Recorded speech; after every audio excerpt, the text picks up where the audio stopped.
So the mercenary chief is calling for an armed rebellion, which is great. Hopefully, it causes a big disruption against Putin, allowing the Ukrainian people to win.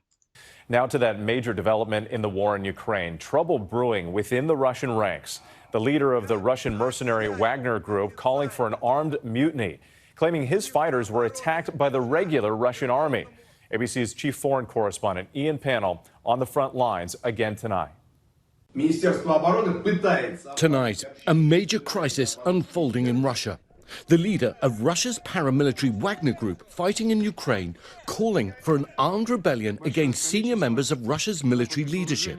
Yevgeny Prigozhin, in a long-running feud with Russian Defense Minister Shoigu and other commanders, releasing this unverified video claiming his troops were attacked today by the regular Russian army.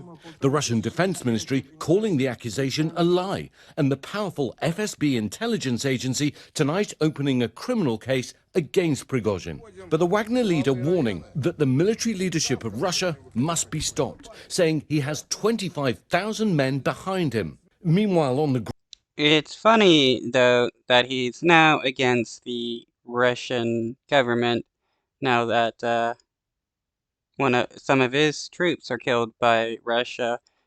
But he was totally fine with working with Russia when he was killing Ukrainians. ground, Putin's men trying to resist Ukrainian attacks on multiple fronts. ABC News given this video from troops who say it was filmed inside an American-made Bradley fighting vehicle. Watch as a Ukrainian gun fires at Russian positions appearing to destroy a military vehicle.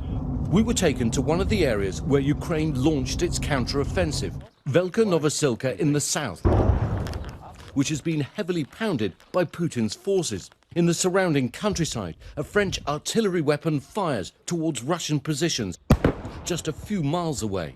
And as we spoke to local volunteers, the silence shattered by the roar of fighter jets overhead.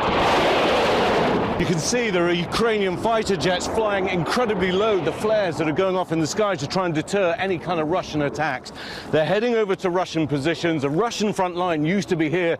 It's now moved probably about 7 or 8 miles down the road. But this is where the counter-offensive is at its most intense. Putin's men are in a tough, bloody fight in Ukraine, and now the Russian leader appears to be facing a crisis at home.